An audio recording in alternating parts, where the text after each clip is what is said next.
በስተመጨረሻ ኤፍራታና ፂ ተጣሉ። ሲያስጠላ ማለት ነው። እንግዲህ ፂ ያለንን ንብረት ያጣነው ባንቺ ምክንያት ነው። ስለዚህ እውነትም ቤዛ ትክክል ናት ማለት ነው። እኔ ያልተረዳሁትም ነበር። አሁን ግን ኧረ እባክሽ አትቀልጂ፣ ኧረ አትቀልጂ ተይ ፂ። እኔ አሁን የምትቀልጅበት የምሰማበት የለኝም። እኔ በጣም ችግር ውስጥ ነው ያለሁት። አሁን እባክሽ ከዚህ ዓለም እንድታስወጭኝ አትሞክሪ ስትላት፣ እንዴ የምንድን ዓለም ነው የምታወሪው? እስኪ ንገሪኝ። አንቺ ለወንድሜ የምትገቢ ሴት አይደለሽም።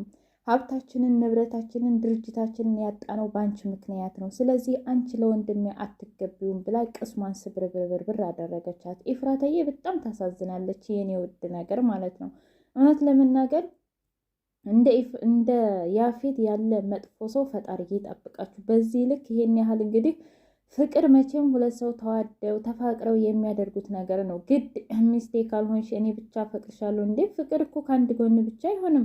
ፍቅር ደስ የሚለው ከሁለቱም ጎን ሲሆን ነው እንጂ ማለት ነው። ያፌት በጣም ነው ያበዛው እውነት ለመናገር እንዴ። ቢያንስ ደግሞ ናታንስ ቢሆን ቢያንስ አይጠረጥርም እንዴ? በዙሪያችን ብዙ ጥላቶች አሉ፣ የሆነ ነገር ያደርጓታል ብዬ ነበር እንዴ። ኤፍራታን እኮ በትክክል ማወቅ አለበት። ምክንያቱም ይሄን ያህል ከልጅነታቸው እስከዚህ ድረስ ከሆነ የሚተዋወቁት የሆነ ነገር ይች ልጅማ እኔን ጠልታኝ ሳይሆን ጭራሽ እኮ ጠልታኝ ሆን እንዴ ብሎ እህቱን ይጠይቃል ማለት ነው። የሆነ ነገር ሆናለች፣ የሆነ ነገር አስፈራርተዋታል ብሎ እንኳ አይነቃም እንዴ? የእውነት ናታን በጣም መንቃት አለበት ማለት ነው። እንደ ያፌት ያለ ጨካኝና አረመኔ ደግሞ ሁሌም በሰው ህይወት የሚጫወት እንዴት ደስተኛ የኔ ሚስት ከሳምንት በኋላ ደስተኛ እንሆናለን ባንድ ቬሎውን እቤትሽ ድረስ ነው የማመጣው።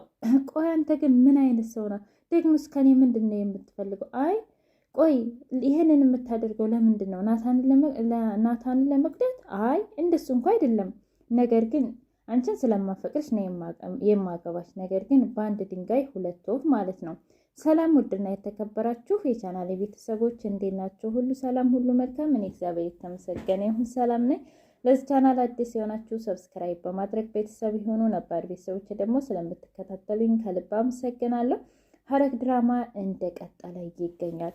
እንግዲህ በባለፈው ፓርት ላይ ያቆመው ያፌት ቪዲዮውን አሳይቷት ነበረ ማለት ነው። እያሳያት ነበረ ለኤፍራታ። ቆይ ለምንድን ነው ይሄን ሁሉ ያቀናበርከው? መቼም ናታን ዝንብ እንደማይጎዳ ታውቃለህ። ይሄንን ነገር ያደረግከው አንተ ነህ ስትለው፣ አዎ እኔ ነኝ። ምን ላድርግ ብለሽ ነው?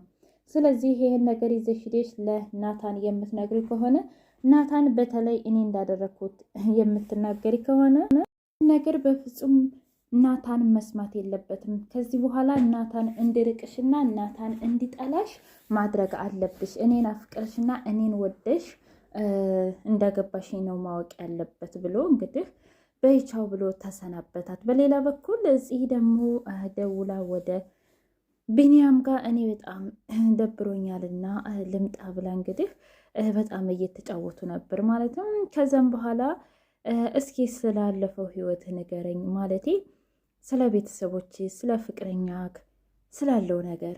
ከዛም በኋላ ያው ከእናትና ከአባቴ ከሊያበሉ ተወለድኩኝ። እህት የለኝም፣ አንድ ወንድም ነበረኝ የዳጊ አባት። ብታይ በጣም ብታውቂው ደስ ይለኝ ነበር። እጅግ በጣም መልካም ሰው ነበረ። ነገር ግን ፈጣሪ አልፈቀደውም አለ። ከዛ በኋላ አይ ፈጣሪ እኮ የሚወደውን ነው የሚወስደው ይባላል። ለዛ ነው ታውቂያለሽ፣ አንዳንዴ ምነው እኔን ወስዶኝ እሱ ለልጁ ሲል ኑሮ በነበረ ላለሁኝ፣ ግን ደግሞ ፈጣሪ የፈቀደውን ነው ያደረገው አለ። ከዛም በኋላ ታውቃለህ፣ እኔ ግን እናትና አባቴ በጣም ይጣሉ ነበረ። አባቴ በእርግጥ እኔን ስለሚወደኝ የአባቴ መጥፎነት አይታየኝም ነበር፣ ግን ወንድሜም በጣም ያሰቃየው ነበረ። በቃ ባዶ ክፍል ውስጥ አስገብቶ ለ3 ቀን ምግብ እንዳይበላ ያደርገው ነበር፣ ይደበድበው ነበረ። በጣም መጥፎ አባት ነበር ያለኝ። አየሽ፣ ህይወት ተቃራኒያት፣ ለአንዱ ደስታ ለአንዱ ሀዘን። እናንተን በሀብታም በሻብሻ በፍቅር አላንበሻበሻችሁም። እኛ ግን ምንም የሚበላ የሚጠጣ የለም ነበረ። ነገር ግን የፍቅር ሀብታም ነበር። ይህኔ ቤተሰቦች ደግሞ ብታይ ሰፈሩ በጣም የሚቀኑባቸው፣ ትዳርማ እንደነሱ ነው፣ ፈጣሪ እንደነሱ ባደረገን እያሉ ነበረ። ብቻ ግን በፍቅር ነበር ያደግነው አለ። አይ ታውቃለህ፣ አንተም ለዛ ነዋ በስወተ ነው ማለቴ ምርጥ አፍቃሪ፣ ምርጥ አጎት፣ በቃ ምርጥ ጓደኛ ነህ አለችው። አለ። ደነገጠ። አዎ አዎ እንደዛ ነው። በቃ እሺ ከዚህ ሙድ እንውጣና እንጫወት ተብለው እንግዲህ ጨዋታ እየተጫወቱ ነው። ከዛም በኋላ ኤፍራታዬ በጣም ተጨናንቃ ምናምን እያለቀሰች መጣች። ከዛ የቤዛ ጓደኛ ከኋላ ኤፍራታ አለቻት። ምን ነው ምን ሆነሽ ነው እንዴ? የሆንሽውን ንገሪ። ምን አገባሽ? ምን ሆንኩኝ? ምንም አልሆንኩም። በጣም ደስተኛ ነኝ። አየሽኝ፣ ሁሉም ሰው በዙሪያ ያለ። ከዛም በኋላ እሺ በቃ በጣም ይቅርታ ብላ እንግዲህ እሷ አለቃዋ ጋር ደወለችና ኤፍራታን አግኝቻት ነበር፣ ግን ኤፍራታ ትክክል አይደለችም። ያው ታውቂለ እኔን አሁን እንደ ቤዛ ጓደኛ ነው የምታየኝ። የቤዛ ጓደኛ መስያት የለ በዛው ነው እኮ እንደዛ ነው፣ አልተረዳችኝም አለች። ከዛ አለቃዋ ምን እንደላት አላቅም። እሺ በቃ እከተላታለሁ እያለች እንግዲህ ከዛም በኋላ በር ላይ ስትደርስ ኤፍራታዬ ፊቷን ሁሉ ብስብስ አድርጋ ወደ ውስጥ ገባች። ከዛም በኋላ ገኒ ልጄ ምን ሆነሽ ነው? ነይ ምግብ ብዬ ጧትም እንደወጣሽ ገና ተመለሽ አለቻት። አይ ደህና ነኝ ብላ ብቻ አንድ መልስ መልሳ ሄደች። ከዛም በኋላ ወይኔ ልጄ መሆናብኝ ይሆን ዛሬ እያለች እንግዲህ እናቲቱ በጣም እየተጨነቀች ነበር። ከዛ ናታን ስልክ እያወራ ስልኩን ጨርሶ መታለች። ኤፍራታ ግን የሆነ ነገር ሆናለች ታውቃለህ። የሆነ ዱብዳ የወረደብኝ ያህል እየተሰማኝ ነው። እንዴ እናት ስለሆንሽ ነው? አይ ጭራሽ ኤፍራታ እንደ ዛሬ ሆና አታውቅም። ስለዚህ እስኪ ብታረጋጋት እሺ ብሎ ከዛ አንኳኳና ገባ። እንዳትገባ ጀርባዋን ሰጥታ እንዴ የኔ ጨረቃ ምን ሆነች ነው? ብቻ ተቀይመሽኝ እንዳይሆን። አይ እንደዛ አይደለም፣ ግን ብቻዬን መሆን እፈልጋለሁኝ። በቃ አውጣልኝ አለችው። ከዛ ፈጣሪ ሆይ ይቅር በለኝ እያለች እንግዲህ በተናገረችው ናታንም በተናገረችው ነገር አሻግራ እያለቀሰች ነው። ከዛም በኋላ ብቻዬን ተወኝ አለችኝ። በቃ ትቻት መጣሁኝ አላት ገኒ። ምን ሆና ይሆን? ምናልባት የኔን እናትነት አቃ ይሆን እንዴ አለች። ከዛም በኋላ አይ እንደዛ እንኳ አይመስለኝም።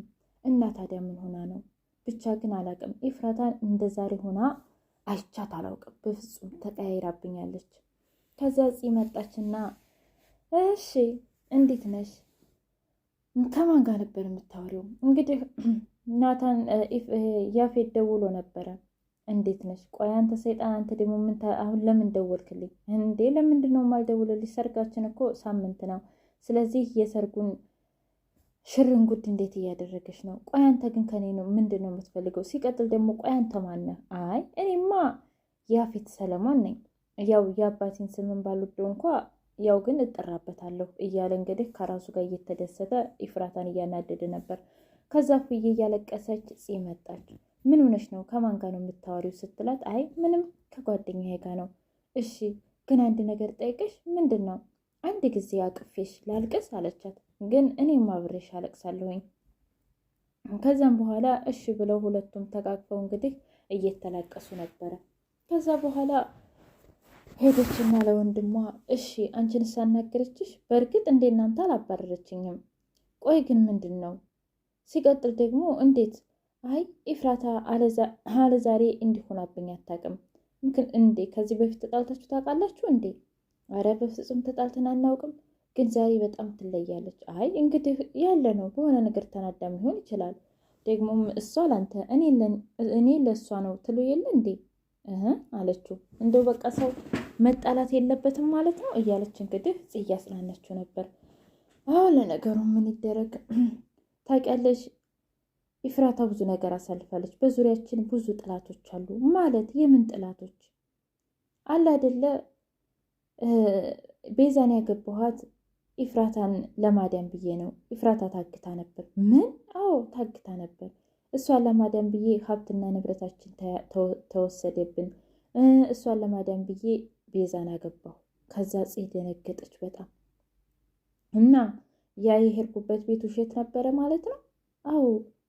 ቆይ ደግሞ ሄዳችሁ ነበር እንዴ? አዎ ከገነት ጋር ሄደን ነበረ እና ያ ሰውዬም ሁሉም ነገር ውሸት እንዴ? ቆይ ያፌትን አግኝተሽዋል እንዴ? አዎ ወንድም አግኝቼዋለሁኝ። ሄደን ነበር እዛ። ከማን ጋር? ከገነት ጋር። በጣም ይቅርታ የምታውቂና የምታስታውሽ መስሎ የነበረ ብሎ በጣም ደነገጠ። ከዛም በኋላ በጣም እንግዲህ ደንግጣ ወደ ኤፍራታ ጋር ሄደች። ኤፍራታ ጋር ሄዳ እባክሽ ኤፍራታ ስሚ አለቻት። ከዛ ቆይ አንቺ ግን ለወንድም የምትገቢ ሴት አይደለሽም። እባክሽ አሁን አትቀልጂ። እኔ አሁን ሌላ ዓለም ውስጥ ነው ያለሁት።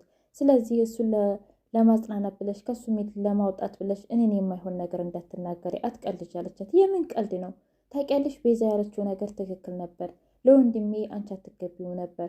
እናት አባቶቻችን ለፍተው ያጠራቀሙትን ሀብት በአንቺ ምክንያት ሁሉን ነገር አጣን።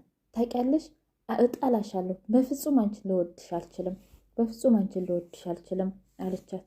ከዛም በኋላ እባክሽ እንደዚህ አትበይ፣ ነገ የሚጸጽትሽን ነገር አታድርጊ፣ እኔ አንቺን እረዳሻለሁ፣ ታይ እንደዚህ አታድርጊ ብትላትም በፍጹም ልትረዳት አልቻለችም። በጣም እየተናገረቻት ነበር። በቀጣይ ፓርት ምን ይሆን? ታገባው ይሆን ናታንን?